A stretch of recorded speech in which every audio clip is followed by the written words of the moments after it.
자, 여러분 안녕하세요. 우리 한양 재건축의 현안을 한번 또 생각해보는 시간을 갖도록 하겠습니다. 지난 20일 저희가 이제 시공사 입찰이 마감이 되었죠. 포스코와 현대건설 두 군데에서 이제 입찰을 넣었고요. 그리고 같은 날 미국 연준에서도 또 아주 중요한 발표를 했습니다. 뭐다? 미국 금리를 동결하겠다라고 하는 뉴스를 발표를 했습니다. 그럼 이쯤에서 저희가 다시 한번 왜 우리가 시공사를 선택하면서 어떤 브랜드 인지도, 결과적으로 어떤 그 시공사의 규모, 재무 건전성, 그런 것들을 바탕으로 해서 금리를 싸게 가져올 수 있는 시공사를 무조건 선택해야 되는지 한번 다시 생각해 보도록 하겠습니다. 말씀드렸다시피 지금 미국은 금리를 동결을 했고 저희 한국도 금리를 동결을 한 상태죠. 그래서 현재는 보시는 것처럼 미국과 한국의 금리 격차가 2%포인트로 아주 최고치를 경신하고 있어요. 그리고 여기에 더해서 저희들이 어떤 예상을 했었느냐, 그리고 일반적으로 우리가 어느 정도 행복 회로를 돌리면서 야 이제 이 정도 찍었으면 내년에는 금리가 좀 떨어지지 않겠냐, 이런 생각들을 하셨단 말이죠. 자, 근데 충격적인 표가 하나가 있습니다. 자, 그래서 이 도표를 보시면 이 도표가 무슨 의미냐, 미국 FOMC죠. 그러니까 이 미국의 금리를 결정하는 아주 높으신 분들이 다 모여 계시는 이 위원회에서 위원분들 각각이 올해 또는 내년에 금리의 변화를 어떻게 예상하느냐라고 질문을 던졌을 때 나는 이렇게 예상한다 라고 점으로 표현한 거예요. 여기가 지금 금리입니다. 그래서 보시면 올해 2023년 같은 경우는 5.5% 정도에서 동결을 하거나 또는 그보다 더 높을 것이다 라고 대부분이 예상을 했고요. 더 충격적인 건 내년 2024년이에요. 말씀드린 것처럼 많은 사람들이 야 쭉쭉쭉쭉 떨어지지 않겠냐 라고 예상을 했습니다.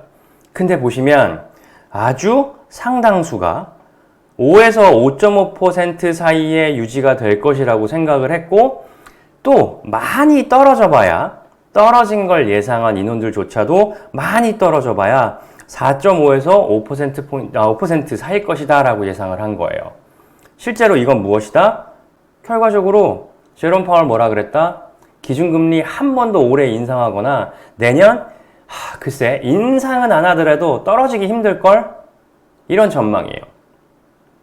그럼 우린 여기서 무엇을 생각해 봐야 되느냐? 아까 처음 그래프로 가보겠습니다. 우리 지금 2%포인트 차죠. 근데 이렇게 높은 격차를 한국이 얼마나 오랫동안 유지를 할 수 있겠냐라는 거죠. 사실 지금 한국은 여러 가지 경제 상황에 의해서 이거를 못 올리고 있을 뿐이에요. 올릴 수 있는 여건이 되면 얼마든지 올릴 거라시라고 하는 게 상식적인 어떤 예측입니다. 그리고 저희 지금 한양 재건축이 예상하고 있는 관리 처분인가, 또 저희가 시공사들이 대출 끌어오는 거, 이거 앞으로 1, 2년 정도 후거든요. 근데 그렇게 되면 예를 들어서 우리가 2024년, 2025년에 미국이 금리를 아마도 2024년까지는 많이 내리더라도 거의 내리지 않을 거란 말이죠. 지금 올해 얘기한 대로 한다고 그러면.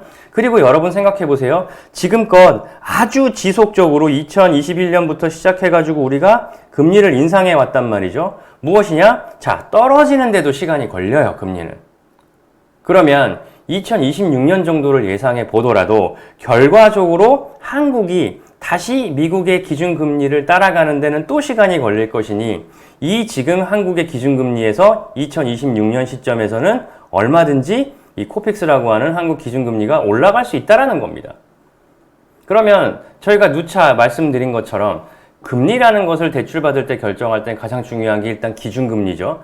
기준금리 플러스 뭐가 되죠? 시공사들이 어느 정도 신용도를 가지고 있느냐에 따라서 우리가 가상금리를 끌어오게 됩니다. 그럼 결과적으로 뭐다? 기준금리가 3.5%에서 예를 들어 한 5%까지 올라갔다. 이건 우리가 어떻게 바꿀 수가 없어요. 그럼 여기다가 다시 우리가 각 시공사가 끌어오는 신용등급이다 여러 가지 재무 건전성을 은행에서 평가해서 예를 들어 1.5% 정도를 준다. 그럼 여기서 기준금리 플러스 2.5%가 전체 대출금리가 되는 거죠.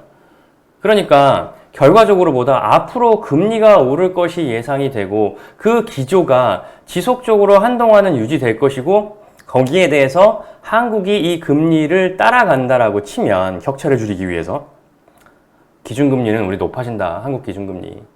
그러니까 1%라도 싼 시공사가 무조건 우리한텐 유리하다. 그리고 뒤집어 생각해보면 금리가 싸다는 건 시공사의 재무 건전성, 브랜드 가치가 높다라는 겁니다. 아주 당연한 상식이에요, 여러분. 이거를 절대 간과해서는 안 됩니다. 지금 시공비 얼마 차이 나는 거 의미가 없다니까요. 나중에 2년, 3년 후에 공사 들어가는 시점에 물가 오르면 분명히 올려달라고 합니다. 안 그런 데가 없어요. 시공사가 왜 미치고 장사를 합니까, 여러분? 그죠? 그러니까 생각해보세요. 8천억에 1%만 해도 80억이고 연간. 그쵸? 그리고 그 80억이 5년이 되면 다시 400억이에요. 지금 총 공사비 규모 차이가 문제가 아니라는 겁니다. 거기에 우리 또 이 금리 어디에 영향을 받습니까? 이주비에도 영향을 받아요, 여러분. 이주비. 이 이주비 금리가 싸지려고 그러면 시공사 보증이 들어오고 그 보증으로 인해 연대 보증으로 인해서 금리가 내려가도록 하는 게 우리한테는 유리합니다. 그럼 연대 보증 이내 역시 재무 건전성, 현금 유동성, 브랜드 가치 여러 가지가 좋아야 돼요. 아시겠죠? 자, 그래서 오늘 제가 이 금리 뉴스가 발표된 김에 여러분과 현안에 대해서 간단하게 논의해 봤습니다. 감사합니다.